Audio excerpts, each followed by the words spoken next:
하겠습니다. 하나님 말씀을 보겠습니다. 시편, 잠언 3장 두 곳을 보겠습니다.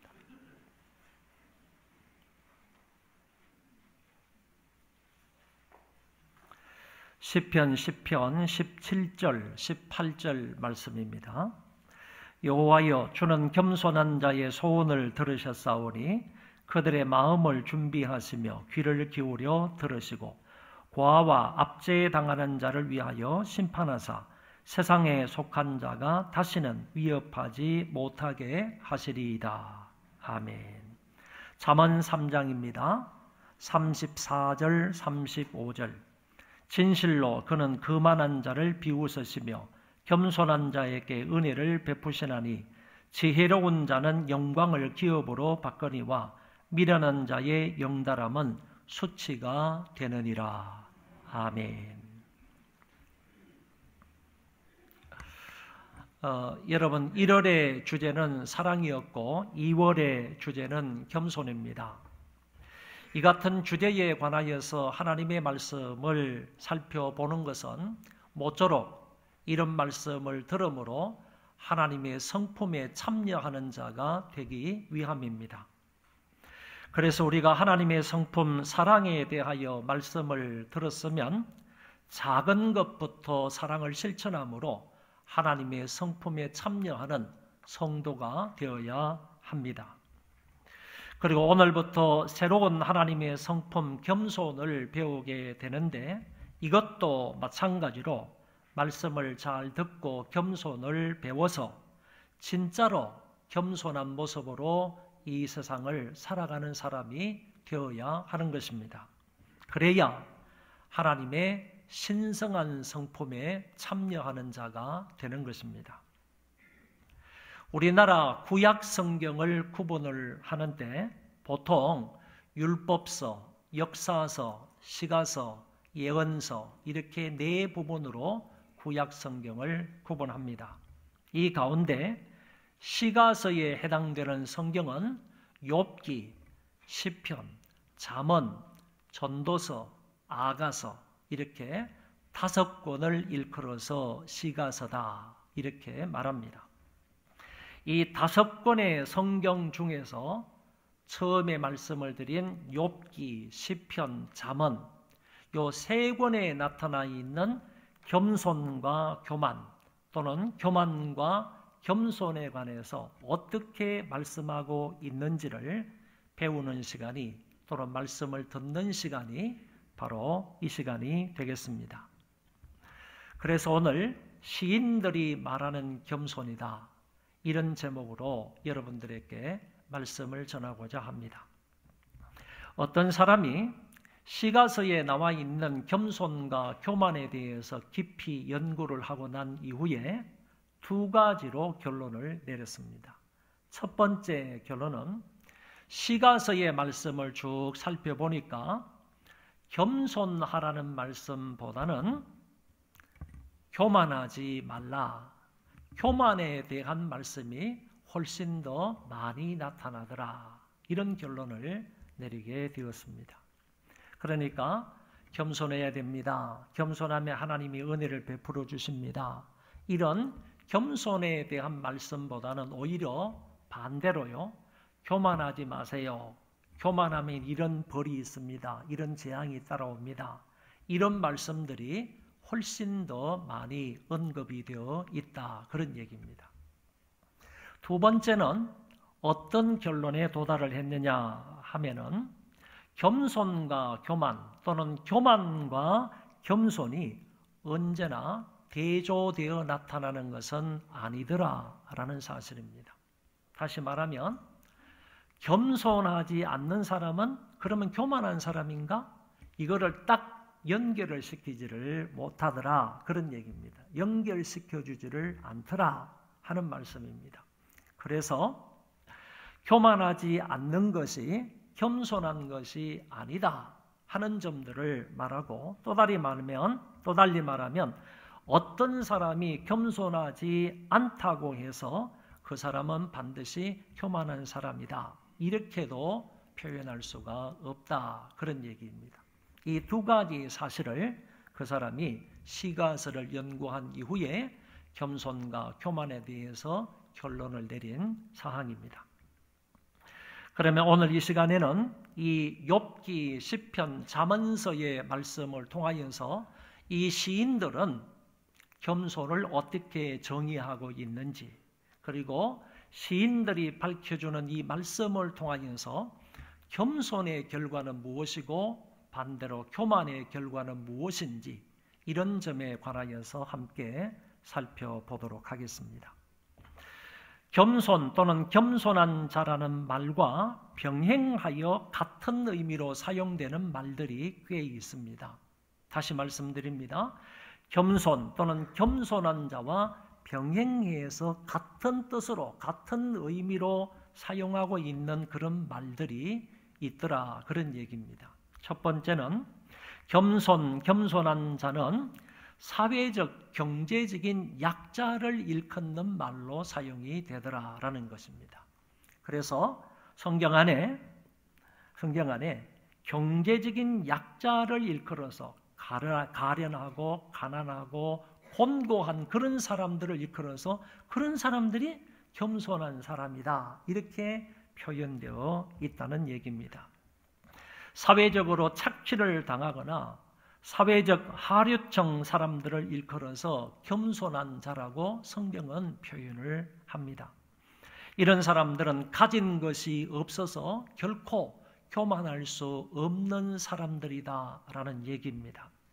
이런 의미에서 겸손한 자를 가난한 자, 그리고 겸손한 자를 가련한 자, 그리고 겸손한 자를 낮은 자, 그리고 겸손한 자를 억압받는 자들, 이렇게도 표현을 했습니다. 오늘 시편의 본문으로 가서 말씀을 보면 여호와여 주는 겸손한 자의 소원을 들으셨으니 그들의 마음을 준비하시며 귀를 기울여 들으시고 18절에 고아와 압제당하는 자를 위하여 심판하사, 그러니까 고아와 압제를 하는 사람이 다른 사람이 있는 거죠. 부자들이 있는 거죠. 착취하고 억압하는 사람이 있는 거죠. 그런 사람이 고아와 압제당하는 사람을 이렇게 억압을 하고 못살게 군다는 겁니다. 그런데 압제하고 못살게 구는 그 사람을 누가요? 고아와 압제당하는 사람을 위하여 하나님이 심판하신다는 거예요. 심판하사 세상에 속한 자가 다시는 위협하지 못하게 하시리이다 라는 말씀이 나옵니다. 17절에 나오는 이 겸손한 자라는 말이 이 앞에 나오는 9절에 가련한 자라는 말이 나오는데 원문상 같은 단어이다라는 것입니다.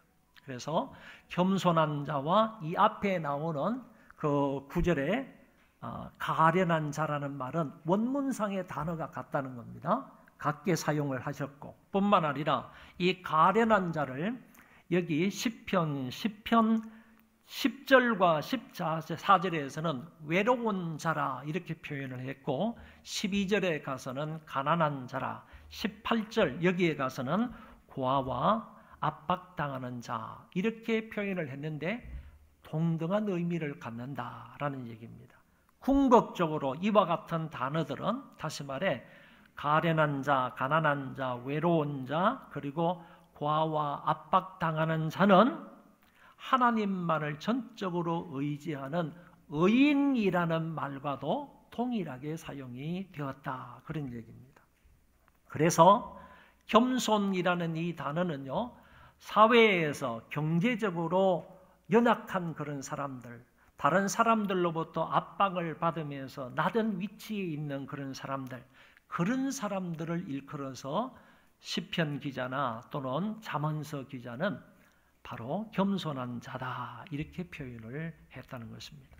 둘째로 겸손과 겸손한 자는 지혜로운 자와 의인과 같은 의미로 사용을 했습니다. 잠언 11장 2절에 보면 교만이 오면 욕도 오거니와 겸손한 자에게는 지혜가 있느니라. 교만한 사람에게 뭐가 따라온다고 그랬죠? 욕이 따라온다고 그랬습니다. 그런 반면에 겸손한 자에게는 뭐가 따라온다고요? 지혜가 동반된다는 사실을 여기에서 말씀해 주고 있는 것입니다. 그래서 겸손한 자는 지혜로운 자이다 이렇게도 말할 수가 있는 것입니다. 교만한 사람은 욕을 당하는 사람이다. 이렇게 말할 수 있듯이 겸손한 사람은 지혜로운 사람이다. 이렇게 설명할 수 있다는 것입니다. 잠언 3장에 가서 말씀을 보면 악인의 집에는 여호와의 저주가 있거니와 의인의 집에는 복이 있느니라. 할렐루야. 여러분들은 악인의 집이지 않습니다. 여러분의 가정은 악인의 집이 아니라 의인의 집인 줄 믿습니다. 그 의인의 집에는 복이 있느니라. 그런 반면에 악인의 집에는 여호와의 저주가 있대요. 저주가 있대요. 여기에서 분명히 여기 잠언서 기자는요 33절에서는 악인과 의인을 대조해서 말씀하고 있는 거예요. 34절에 가서 보면요 거만한 자를 하나님이 비웃으시며 겸손한 자에게 은혜를 베푸시느니라. 여러분은 겸손한 자가 되어 하나님의 은혜 베품을 누리시기를 바랍니다.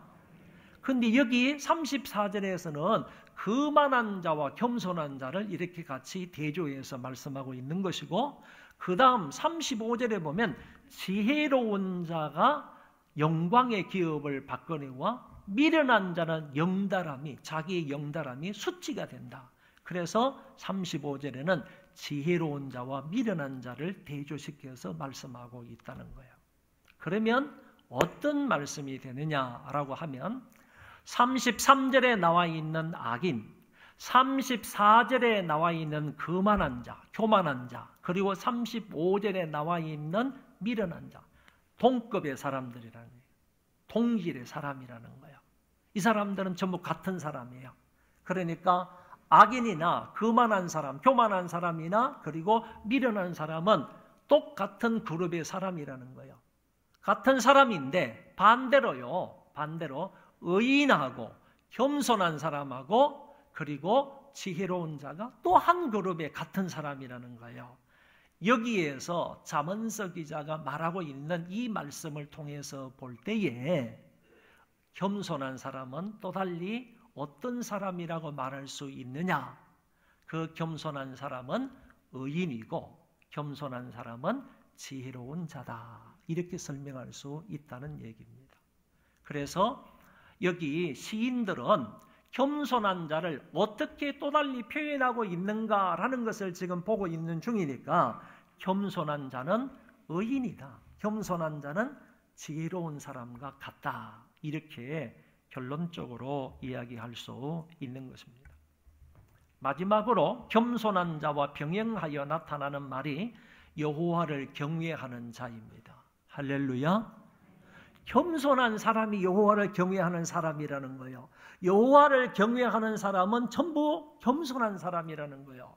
여호와를 경외하더라도요, 이게 금방지게 하나님을 경외하는 사람, 제대로 하나님을 하나님답게 경외하지 못하는 사람이 금방을 뜨는 거지, 진짜로 하나님을 하나님되게 경외하고 섬기는 사람은 절대로 그 하나님 앞에 겸손할 수밖에 없다는 거예요. 하나님 앞에 하나님을 잘 경외하는 사람은 겸손한 사람이고, 겸손한 사람은 하나님 여호와를 잘 경외할 수밖에 없다는 거예요. 그래서 여기 성경에 보면 잠언 15장 22장에 보면 여호와를 경외하는 것은 지혜의 훈계라 겸손은 존귀의 앞잡이니라. 여기에서도 여호와를 경외하는 것과 겸손을 같이 얘기하고 있는 거예요. 여호와를 경외하는 사람은 지혜의 훈계라 이렇게 말하고, 겸손한 사람은 존귀의 길잡이다 이렇게 말하는 것이고, 뒤에 가서도 보세요. 겸손과 여호와를 경외함의 보상은, 겸손의 보상도 재물과 영광과 생명인 거고, 여호와를 경외하는 것의 보상도 재물과 영광과 그리고 생명인 거예요. 그래서 겸손과 뭐를 병행적으로 놓고 같은 의미로 사용하고 있는가 하면은 하나님 여호와를 경외하는 것과 같은 선상에 놓고 설명하고 있다. 그런 얘기입니다. 여러분, 이렇게 보면 우리가 시가서의 말씀을 읽으면서 겸손 또는 겸손한 자라 이런 말을 듣게 되면 또는 읽게 되면 그 겸손한 자는 어떤 사람인가라는 것을 금방 알 수가 있게 되는 거죠. 시가서에 말하는 겸손한 자는 가련한 사람이다. 가난한 사람이다. 시가서에 말하고 있는 그 겸손한 사람은 낮은 사람이다. 시가서에서 말하고 있는 그 겸손한 사람은 지혜로운 사람이고 하나님 여호와를 경외하는 사람이고 이런 사람이다 하는 사실을 우리는 알 수 있게 된다는 겁니다.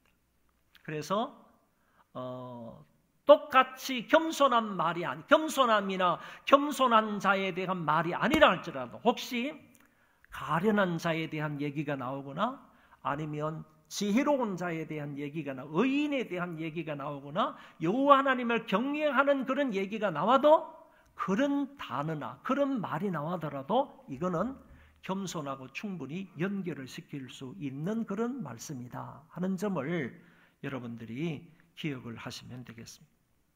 이 같은 의미를 근거로 해서 겸손과 겸손한 자를 정의를 한다면 그는 겸손한 사람은 가련하고 가난한 자여서 자기를 드러낼 수 없는 사람이고 지혜의 근본이신 여호와를 잘 경외하며 세상의 가치관이 아닌 하나님의 말씀을 따라서 바르게 살아가는 그런 사람을 일컬어서 겸손한 사람이다 이렇게 정의할 수가 있겠습니다.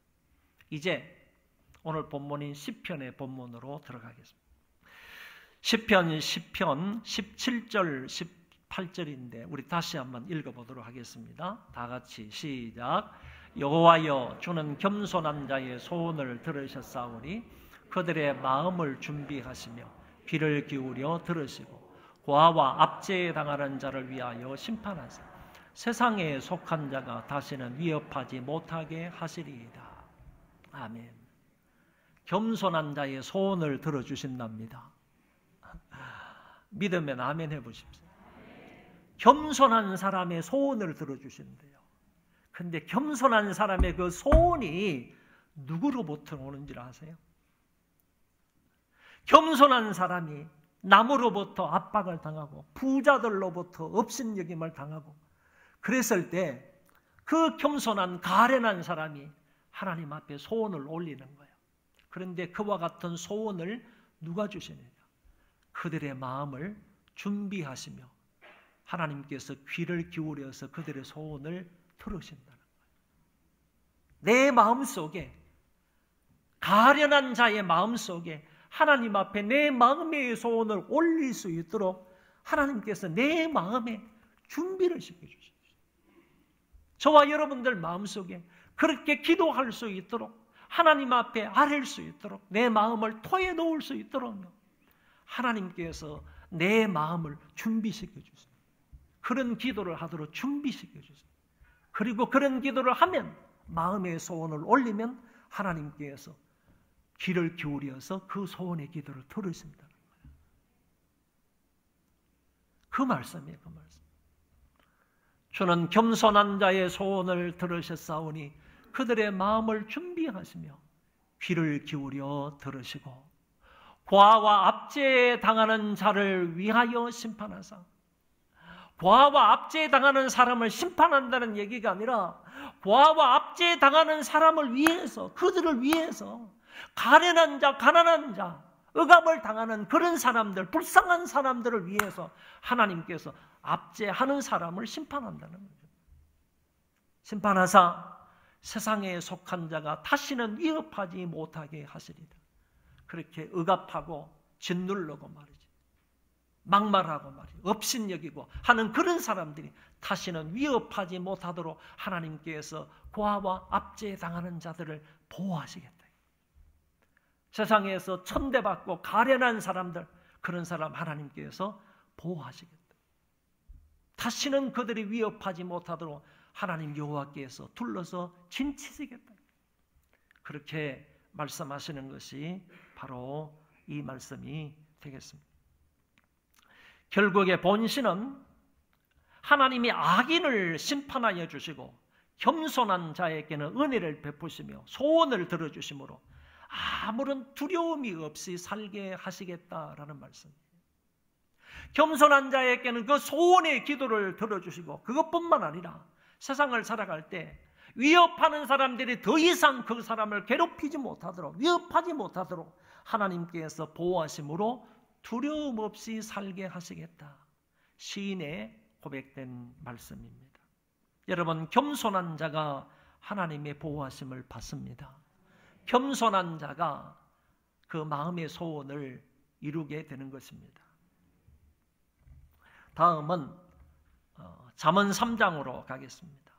잠언 3장, 진실로 그는 그만한 자를 비웃으시며 겸손한 자에게 은혜를 베푸시느니라. 여러분, 잠언 3장 34절의 이 말씀을 보세요. 그만한 자를 하나님이 비웃으신답니다. 여러분, 교만한 자를 하나님께서 물리친다, 이런 말씀도 있잖아요. 이 말은요, 내가 여기 서 있으면, 내가 여기서 교만한 자, 이 거만한 자가 여기 서 있으면 하나님이 바로 옆에 앞에 서 계셔야 됩니다. 하나님께서 팍 밀쳐버린다. 여러분, 하나님께서는 콧김만 한번 불어도요, 이 온 세상들을 다 그냥 파괴시킬 수 있는 그런 분이신데, 그만한 능력을 가지고 계시는 분이요, 거만한 자, 교만한 자를 앞에 딱 세워두고 하나님께서 팍 밀치면 어떻게 되겠어요? 대적한다는 말이 그런 말이에요.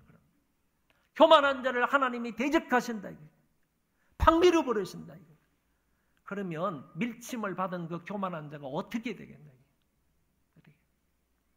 하나님께서 거만한 자를 비웃으시며 그들을 대적하시며 겸손한 자에게 은혜를 베푸신다. 지혜로운 자는 영광을 기업으로 받거니와 지혜로운 자는 아까도 말씀드린 것처럼 겸손한 자. 그 지혜롭고 겸손한 자는 영광을 기업으로 받거니와 이렇게 말씀을 하셨는데, 영광의 기업이라는 말은 모든 것의 풍성함을 말하는 것입니다. 또 달리 말하면 하나님과 사람 앞에서 받는 최고의 존경을 의미하는 거예요. 사람들에게 받는 최고의 존경도 의미하지만은 하나님 앞에 받게 되는 최고의 존경을 가리켜서 여기 영광의 기업이라고 말하는 겁니다. 여러분, 어떤 사람이 하나님 앞에서 최고의 그런 존경의 복을 받게 되느냐? 하나님 앞과 사람들 앞에서 어떻게 최고의 존경을 받게 되느냐? 또 모든 것에 풍성한 은혜를 받게 되느냐? 그거는 바로 지혜로운 사람, 겸손한 사람이 그런 은혜와 복을 받는다고 하셨습니다. 반대로 미련한 자는 미련한 자의 영달은 수치가 되느니라 그랬습니다. 여러분, 여기 영달이라 하는 이 말이 무슨 뜻인가 하면은 여러 사람이 우러러 볼 만한 위치에 올라가는 것을 말합니다. 여러 사람들이 정말 기대하고 바라면서 우러러 볼 수 있는 그런 높은 자리를 말해요. 그 자리에 오르는 것을 말하는, 이 영달이라고 말합니다. 그런데 미련한 사람들의 자기 그 영달은 수치가 된다. 수치로 변화시킨다. 수치로 만들어버렸습니다. 이 영달함을 다른 말로 말하면요, 벼슬과 명방이 높아서 세상에 드러나는 것을 말합니다. 그 사람의 위치, 그 사람의 자리가 높이 올라가는 겁니다. 그리고 명망이 높아서 세상 사람들이 다 우러러보면서 세상 사람들의 존경을 받는 그런 인물입니다. 그런 사람이 그 영달함을 수치가 되게 만드시겠다. 이 구절에서도 결국 지혜로운 자와 미련한 자의 결말은 하늘과 땅 차이가 난다 하는 점을 우리에게 보여주고 있는 것입니다. 지혜로운 사람, 겸손한 사람은 영광의 기업을 받게 되는데, 미련한 사람, 교만한 사람, 어리석은 이 사람들은 자기가 가지고 있는 그 영달이 결국에는 수치로 끝나버리는 이런 신세가 된다고 하셨습니다. 교만과 그리고 겸손의 차이가 하늘과 땅을 차이가 난다 하는 점입니다. 결국에 거만한 자와 미련한 자가 같고요, 겸손한 자와 지혜로운 자가 같다고 볼 수 있습니다. 그들이 그렇게 살았던 결과도 하나님이 동일하게 보응하시는 것을 엿볼 수 있습니다. 우리는 시편과 잠언의 말씀을 통하여 겸손한 사람은 어떤 사람이고 반대로 교만한 사람은 어떤 사람인지를 보았습니다. 겸손한 사람은 가난하고 가련한 사람이고 지혜로운 사람이고 의인이고 하나님을 경외하는 사람입니다. 그런 반면에 교만한 사람은 가진 자이고 많이 가진 자이고 어리석고 미련한 자이며 악인이며 하나님을 대적하는 사람입니다. 그리고 겸손한 사람에게는 어떤 결과가 주어지고 교만한 사람에게는 어떤 결과가 주어지는지도 역시 말씀하고 있습니다. 겸손한 자에게는 하나님이 그 마음의 소원을 들어주시고 세상에 속한 자가 다시는 위협하지 못하도록 하나님이 보호하여 주십니다. 그리고 겸손한 자에게는 은혜를 베풀어 주시고 영광의 기업을 주십니다. 반면에 교만한 자에게는 하나님이 심판하시고요, 하나님이 비웃으시며 그들의 인생이 수치를 당하게 하신다고 하셨습니다.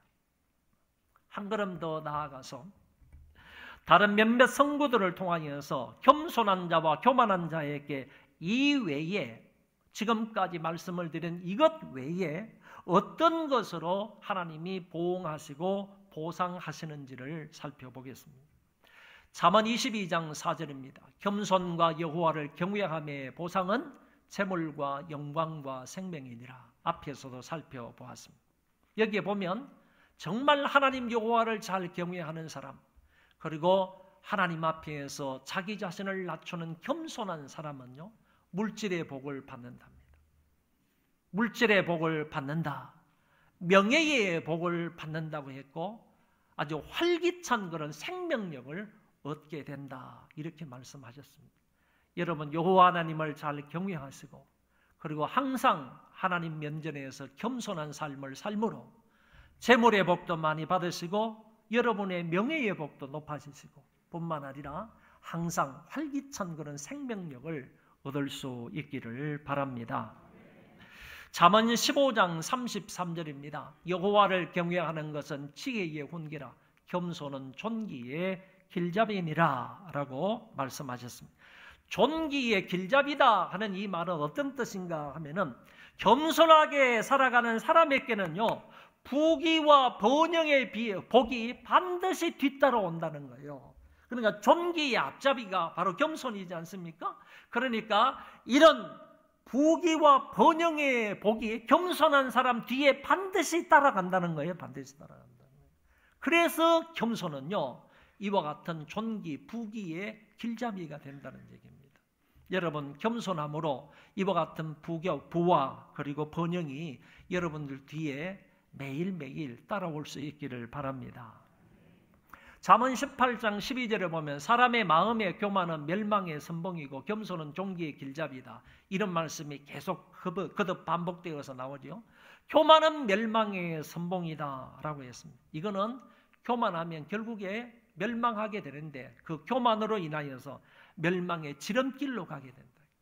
교만하면 멸망의 지름길로 가는 것이다, 그런 얘기입니다.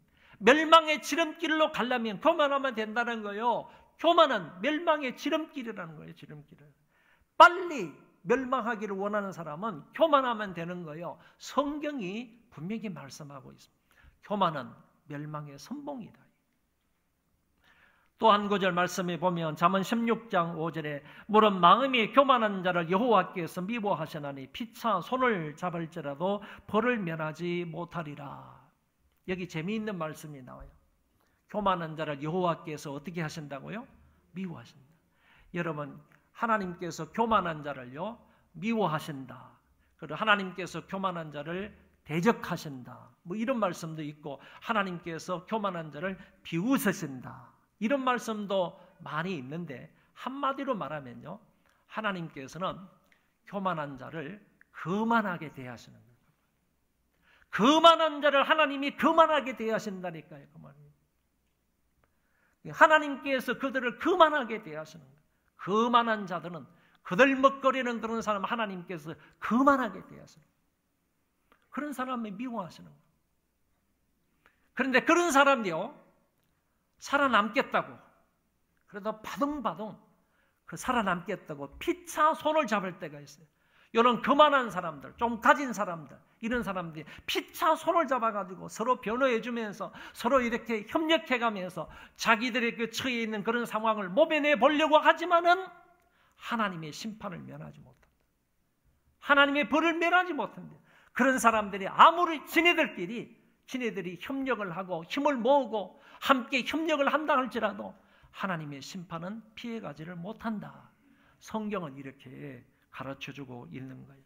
여러분, 가만히 보면요, 어제의 동지가 오늘의 적이 되는 경우가 많잖아요. 그렇죠? 요새 신문상에 가서 보면 TV 뉴스를 보면 그런 것들이 얼마나 많아요. 어제의 동지가요, 지금은 적이 되어 있습니다. 그래서 서로 물고 뜯고 막 고발하고 고소하고 그러지 않습니까? 근데요, 다 같이 이런 사람들이 어떤 그 잘못된 길로 빠지고 정말 나락으로 떨어지게 되면 자기들끼리 아무리 그 자리에서 협력을 하고 서로 손을 맞잡고 뭘 해보려고 하더라도 하나님의 심판은 궁극적으로 면치를 못한다는 거예요. 여러분, 악한 사람들이 아무리 자기들끼리 손을 잡고 무엇인가를 해결해 보려 한다 할지라도요, 악한 사람은 하나님의 심판과 저주를 모면할 수가 없다는 겁니다. 잠언서 기자가 오늘 성경에서 분명하게 말씀해 주셨습니다. 한 구절만 더 보겠습니다. 욥기 40장. 모든 교만한 자를 발견하여 낮아지게 하며 악인을 그들의 처소에서 짓밟을지니라. 무서운 말씀이죠. 왜 무서운 말씀인가 하면은 하나님이요, 교만한 자를 다 색출해낸대요. 발견한다는 말이 색출한다는 얘기예요. 하나님께서 교만한 자, 어리석고 미련한 있는 사람, 거만한 사람을 하나님께서 다 발견해내서요, 그 사람들을 다 낮추시겠다. 다 낮추시고 악인을, 그 사람들을요, 그들의 처소에서 짓밟아 버리겠다. 이거는요, 완벽한 색출과 완벽한 저주를 말씀하고요. 하나님께서 완벽하게 그만한 사람들을 한 사람도 남김없이 다 색출해서요, 그 사람들을 다 낮추고 자기가 있는 그 처소에서 하나님이 그들을 완벽하게 짓밟아버리고 완벽하게 완전하게 파괴시켜 버리시겠다. 하나님이 이렇게 말씀하고 계십니다. 완벽한 색출과 완벽한 파괴를 욥기 40장 12절에서 말씀을 하십니다. 누구에게요? 교만한 자에게. 교만한 자는 결국에는 패망할 수밖에 없는 거예요. 패망할 수밖에 없다라는 것입니다. 정리를 하면 하나님이 겸손한 자에게 재물과 명예와 생명을 주시고 부귀와 번영의 복을 주시지만 교만한 자들은 멸망하고 하나님의 미움을 받으며 심판을 피할 수 없고 낮아지고 그리고 완전히 파괴될 수밖에 없다 하는 말씀을 하셨습니다. 제가 여러분들에게 한 가지 예만 드리고 오늘 설교를 마치려고 합니다. 자랑스러운 한국 교회사의 한 페이지를 장식한 사람이 있습니다. 이 사람은 경남 남해군 이동면 탐정리라는 섬에서 태어난 사람인데 너무너무 집안이 가난해서 자기의 배고픔을 면하기 위해서 김제로 옵니다. 그 김제에 와가지고 아주 부잣집에 스스로 들어가가지고 그 부잣집에 머슴이 되었습니다. 그런데 어느 날 선교사님이 그 김제에 와가지고 복음을 전하다가 이 머슴이 복음을 듣고 예수를 믿게 되었습니다. 머슴인 자기만 예수를 믿게 된 것이 아니라 자기 집 주인인 그 집주인의 큰 부자인 그 부잣집의 그 주인도 예수를 믿게 되었습니다. 그것뿐만 아니라 온 동네에 복음이 전파되어서 이제 예수 믿는 사람들이 그 동네에 많아졌습니다. 그래서 그곳에 교회가 하나 세워졌는데 그 교회 이름이 금산교회입니다. 김제에 지금도 있습니다. 김제에 금산교회가 세워졌는데 이 금산교회가 세워지고 났을 때 막 부흥이 되니까 이제 오늘날의 전도사급인 영수 2명을 세우게 되는데 그 영수 2명을 선교사님이 누구누구를 세우는가 하면은 바로 부잣집 주인이었던 조덕삼이라는 사람을 세우고 그 부잣집 주인의 밑에서 살아가는 모섬인 이자익이라는 한 사람을 세워서 두 사람을 교회를 관리하고 신앙 지도를 하라고 오늘날의 전도사급인 영수로 그 두 사람을 세웠던 겁니다. 선교사님이 이 금산교회만 개척을 한 것이 아니라 인근 지역에도 많은 교회를 개척했기 때문에 주일날 금산교회를 비울 때가 많았습니다. 다른 곳에 가가지고 설교할 때가 많았는데 그때는 이 부잣집의 주인이었던 조덕삼이라는 사람을 세워서 설교를 시킨 게 아니라 조덕삼 부모 이 장로 영수보다도 훨씬 더 설교를 잘했던 그 집에 머슴을 세운 겁니다. 머슴을 세워서 이사익이라는 머슴을 세워서 설교를 하게 한 겁니다. 그래서 조덕삼 영수보다도 모섬이었던 이자익 영수가 훨씬 더 은혜롭게 설교를 잘했던 것입니다.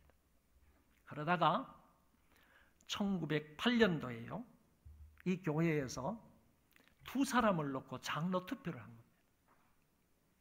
부잣집 주인이었던 조덕삼이라는 사람하고 그리고 그 집안의 모섬이었던 이자익이라는 사람 두 사람을 놓고 교회에서 장로 투표를 한 것입니다. 누가 당선이 되었는가 하면은 모섬이었던 이자익 영수가 장로로 당선이 된 겁니다. 이런 상황 속에 있으니까 모든 교인들이 술렁이기 시작했습니다. 그리고 삭막해지기 시작한 거예요. 부잣집 주인은 장로에서 떨어지고 그리고 그 집안의 모섬인 이자익이라는 사람이 장로가 되었으니까 야, 이거 큰일 났다. 교회가 어떻게 될 건가. 이런 걱정, 염려 속에 있었을 때 조덕삼 영수가 나서서 이런 말을 했습니다. 성도 여러분, 참 감사합니다. 나는 나이가 많아서 봉사하기가 어려운데 젊은 이자익 영수를 장로로 뽑아주셔서 참 감사합니다. 우리 모두 이자익 장로를 잘 받들어 섬겨서 우리 교회 부흥하는 교회로 만듭시다. 부잣집 주인이었던 조덕삼 영수가 이런 얘기를 한 거예요. 이 말을 들었던 성도들이 얼마나 감동을 받은지 모르는 거예요. 그래서 1년 후에 조덕삼 영수가 장로로 또 피택이 되었어요. 그래 그 교회의 초대 장로는 이자익이라는 사람이고 또 한 사람은 바로 조덕삼 장로가 된 겁니다. 여러분, 그 이후에 이자익 장로는 선교사의 추천을 받아서 평양신학교에 들어가고 졸업을 해서 목사가 되었습니다. 대단한 것은요, 이 이자익 장로가 목사가 되고 난 이후에 한국 장로계 역사 가운데 3번이나 장로교 총회의 총회장이 되는 거예요.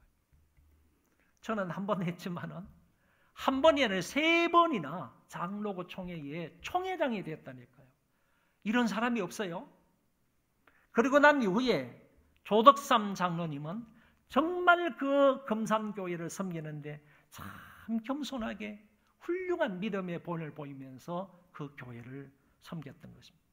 지금도 금산교회 가면, 전북, 김제, 금산교회 가면 자자손손이 그 믿음을 계승해서 그 교회를 또 하나님을 잘 섬기고 있다는 얘기입니다. 여러분이 인터넷을 쳐보세요. 이런 얘기가 다 나옵니다. 그리고 직접 가서 혹시 김제에 고향이신 분은 금산교회를 다 알 겁니다. 인터넷에 너무 상세하게 잘 나와 있습니다. 사랑하는 우리 소망교회 성도 여러분, 위선된 겸손 말고요, 가짜 겸손 말고요, 시가서가 말해주고 있는 그 진짜 그 겸손을 저와 여러분들 배울 수 있기를 바라고요. 조덕삼 장로님이 보여주신 그 겸손도 우리 교회 모든 성도들이 배워서요, 진짜로 이 세상을 살아가되 겸손한 그런 마음으로 살아서 약속된 귀한 은혜와 사랑과 복을 많이 받아 누리는 우리 소망의 모든 식구들 되시기를 바랍니다. 그렇게 되기를 주의 이름으로 축원합니다. 우리 다 일어나셔서 찬송하겠습니다. 1절을 2번만 부르겠습니다. 1절을 2번만 부르겠습니다.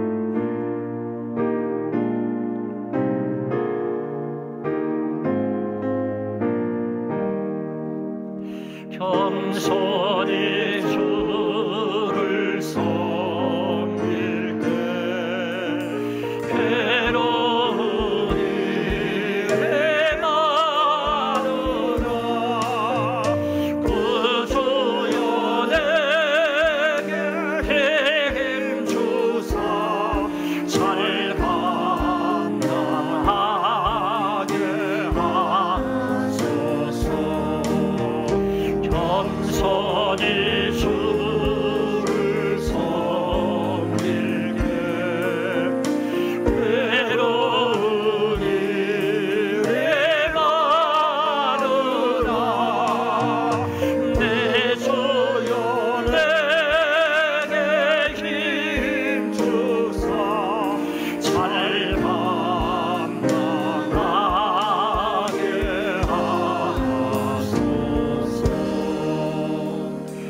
항상 겸손하여 하나님의 은혜를 누리게 하여 주옵소서.